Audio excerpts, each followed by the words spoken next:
everybody, to all the brother rappers, Yang Berhormat, distinguished ladies and gentlemen.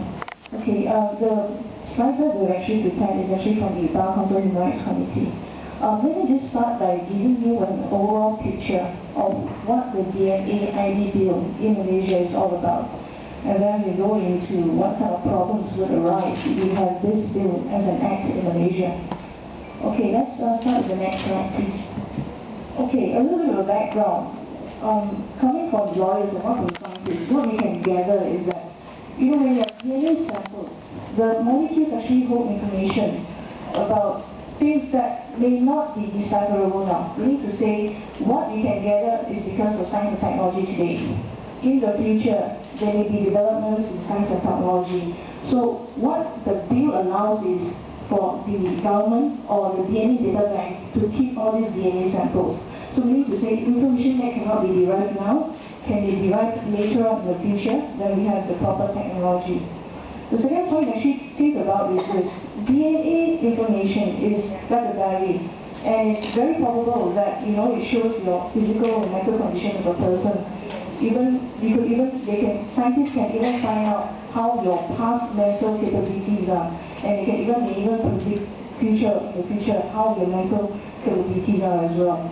And it not only tells a story about you. DNA evidence actually tells a story about your parents, your siblings, you know, what it actually holds.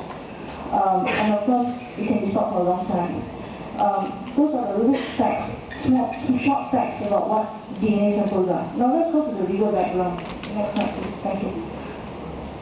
We don't have a blanket right of privacy in Malaysia. Privacy right is not enshrined in the Federal Constitution of Malaysia. Okay, the legal rights of privacy that we have is really piecemeal in nature. Okay, we can fall back on common law, which is you can have confidential information, for example, like for trade secrets. So if you want to protect your company secrets, you actually fall on this area of the law. But it's very restricted, it's limited, it's not with regard to personal information. Or even you can actually have specific legislation. For example, the government at one time was trying to push for data protection bill. But obviously this is not an act yet. So what I'm trying to say is we don't have blanket covering for privacy rights. Next slide, please. Thank you. Okay, the government is saying that the reasons why we need the DNA ID bill is number one, to actually exonerate the innocent. What does that mean? It means to say, if you have DNA evidence, you can actually prove that a person is innocent. He is not the perpetrator of a crime. Then, of course, the next reason they gave was, you can actually identify the criminals, you know, the people who actually committed the crime. DNA evidence taken from the scene of a crime can actually show who is the person. And of course, to clear murderers, rapists, and all that from the streets. These are all very noble intentions. But really, what does the bill do? Well, it doesn't go into the specifics. It doesn't say what type of technology or techniques to be used when you actually analyze DNA samples. The techniques or technologies could be flawed. Now, I'm not saying that the current technology we have in Malaysia is flawed. What I'm saying is the bill does not provide that this system be updated, the technology and techniques be updated. Then, if you look at the type of samples that we collected, you see that the government thinks that saliva is actually a non-intimate sample. Now, that cannot be right. How could you say that sample which is actually in our mouth is actually a non-intimate sample? It is an intimate sample, and you know, it doesn't make sense. And of course, then if you look at how the bill is actually done, the head of the DNA data bank is actually a police officer, and he answers to the Home Minister. And the bill actually gives the Minister wide powers to direct, and regulate the DNA data bank.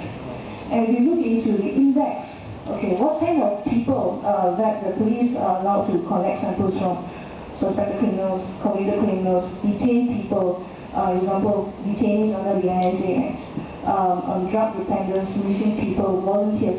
In fact, anybody in this room, as long as the police suspect that you've actually committed something, or maybe even stolen a bicycle, we can actually ask you for a sample of the DNA. How does it collect? I don't know. I mean, the tap of a bicycle or parking on a yellow light, does that actually warrant DNA samples? Okay, that's another question. Okay, the next thing is, police have right powers in obtaining intimate and non-intimate samples. There are no safeguards in the bill, against abuse of powers by the police. For example, if you look into clause 13 sub 7, for non-intimate samples, the police can use any means necessary. Okay, we look into the detail. So this leaves a lot of questions to be answered. Next slide. Okay, then there's this infamous clause. We call it the conclusive evidence clause. Not mistaken, it's clause 24. And it says this: all DNA evidence is conclusive. We need to say, if the DNA data bank actually says, okay, this is the person, then it is conclusive evidence that that person is the perpetrator of the crime. What happens is in court, it could be put in a situation whereby the judge doesn't really have to do any weighing of the evidence, which is what normally the judge